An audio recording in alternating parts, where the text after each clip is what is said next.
Hi everyone, welcome to the studio. Today I'm just going to talk about how we can check the colour of our paper and do couple of little studies to see which colour paper we should use. Here I've got a photo of couple of old boats and a Scottish lock, and I've got two colours here, that pale mauve up the top and then the more sienna colour down the bottom. So I've got a cooler and a warmer colour, and I want to just check which one I should use. That will really suit the background and bring out a lot of the colours in the boats and help with the sky. And this one would give it a bit of extra warmth, and I'm not really sure about that. So because these papers are so expensive, I'm just going to use those small offcuts to check out the colour palette and to check out which paper I want to use before I go to a full sheet, because I'm planning to do this full sheet. So I'm just using Unison, and I'm starting here with the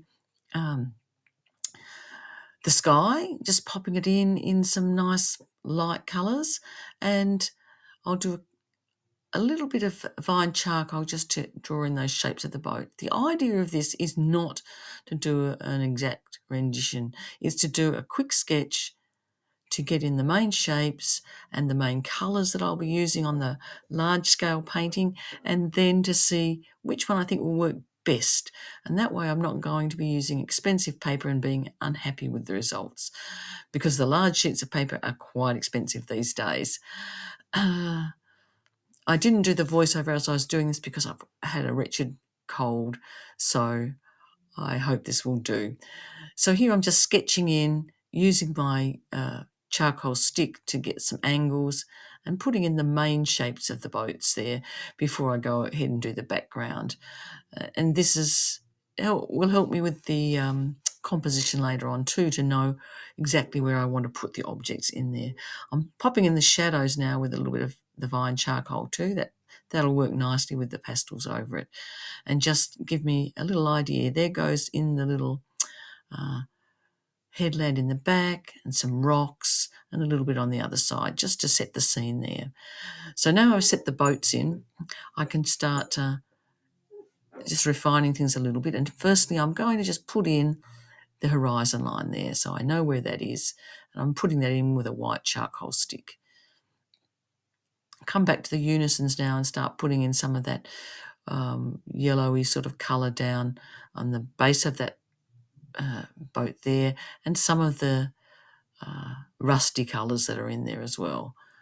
So again, just roughly blocking them in. You can see the purples are going in now. There's quite a lot of purpley mauvey colours in the reference photo, and I want to keep that feel. So the background paper using this mauve makes quite a lot of sense. But I always find it interesting to try another colour paper as well, because you just never know which one's going to work best. Okay, here we go, just strengthening those darks using, it's actually a Terry Ludwig, this one, nice dark one. And I'll pop in the shadows and strengthen up some of those headlands, and here I am just putting out all those colours that I've used so far. So I'll keep the palette there at the side for you so you can see what I've been using. And it's just from the general 72 half stick set of unisons. If you don't have unisons, whatever pastel you use, you can use the same technique by just choosing the colours and using the same colours on both the sets of paper that you're trialling out. Just layering some of those blues that we can see in the boat, and some paler blues there. The idea with this is not to do an exact drawing, as I've said. We're just putting in the main shapes, the main values, the main colours, and getting an idea here on these little pieces of paper what colour background we should use, whether the colour palette's working that I've chosen, and if the composition's working as well. So you can get a lot of value out of these small pieces of paper. So when you're doing a larger painting and you've got little bits of scraps left over because you don't want to do it to the exact size of the paper, keep them all in a little folder, and you'll find uses for them later on in these little colour and value sketches that you can do.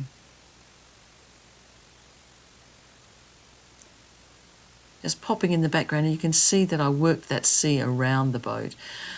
Gives it a nice crisp edge, but I can go back into the boat later on and tidy that up, which is what I will be doing in the large-scale painting. Here I'm popping in some of that water, the warmth on the water, and now a little bit of the seaweed. So I'm using a green and that sienna ochre kind of colour there.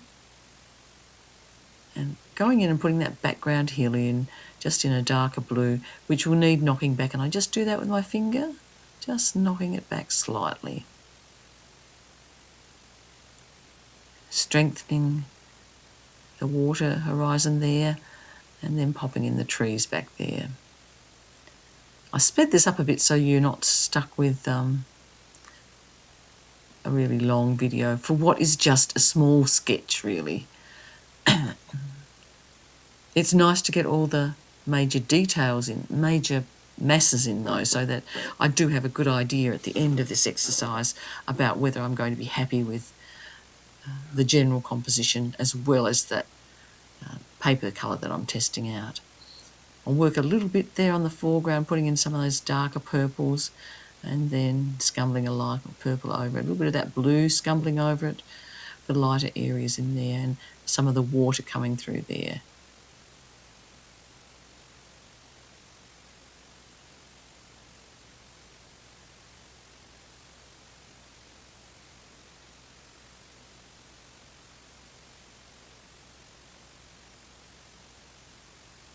Bit more of the seaweed, and that creates a little bit of warmth against all that cool purples and blues that are in there.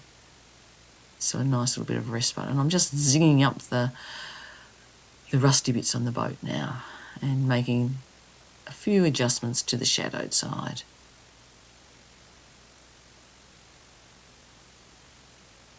And I know choosing the paper colour is one of the most asked questions I get in when I'm in class. I'll have students coming up to me all the time saying, what do you think about this? Which colour should I use? So we go through the technique again of trying different colours. Here I'm going to now move on to the much warmer colour and brighter colour, and I'll be doing the same thing. I've sped it up again so you can just see how the two compare. And again, just getting in the rough shapes of the boat, popping in the shadows with the vine charcoal, making sure that it's roughly in proportion and I've got all the major elements in so that I can see, again, is the composition working and am I happy with that? Popping in the sky again. Now, the thing you'll notice straight away is that it's much harder to get coverage on this brighter coloured paper, so I'm using my finger to blend there. Again, popping in that sky, distant hill, and I'm bringing the sky down over it a little bit to soften it up, and that's always a really good way to go. In with the headland, a little bit of light on that, and then in with the water. Again, with the paler colours, I'm putting a bit of a darker blue, but it's too dark, so I just knock that back a little bit. And again, I would normally do all horizontal strokes for the water, but when I'm going around the boat in those tricky sections, I have to do some vertical ones. But then I soften it off with my finger. Popping in that water, strengthening the shadows and the darks on that side of the boat. So I'm going to end up with some nice value contrast there. In with a bit of the colour on both of those boats. And you can see that the colour of the paper helps with the rusty colour on the boats, so that's a plus for it. Just working through it, just as I did on the other one. The paper I'm working on is Colour Fix paper. It's by Art Spectrum. There's an original, which has more grit, and there's a smooth, which has a lot less surface grit. I'm working on the original here. I like a little bit of extra grit. Here I'm popping in the colours of the seaweed again. And again, the background colour works quite well for the seaweed, so that's a plus in its favour. Smoothing off the water so that, with water, what makes it look like water is having some darks around the light and then having it be quite smooth. So I use my finger to do a bit of finger blending there and again on the shadows. Strengthening up some of those lines again with the charcoal, and that's giving me a really good idea of what this particular painting would look like on that paper. So now I've got the cooler paper, the warmer paper, and the reference photo up there. And there's a lot of pluses for that cool paper. I like the fact that it picks up all the tones from the reference, and it gives me a feeling of that atmospheric kind of day that I was on that Scottish loch. So I'm thinking that's working quite well. The problem with the red one is, unlike this, the mauve one, it is picking up those colours, but it's too bright. It's not giving me that atmospheric sense that this one is. So really, it's out with the red and in with the mauve. And that's a really good thing to have decided at this stage, so that I don't waste my time and my money on a large sheet of paper using the wrong background colour. So it's a technique I'd really recommend. It didn't take me long to do those. If you've enjoyed this, why not subscribe and see some of my other videos. Bye for now.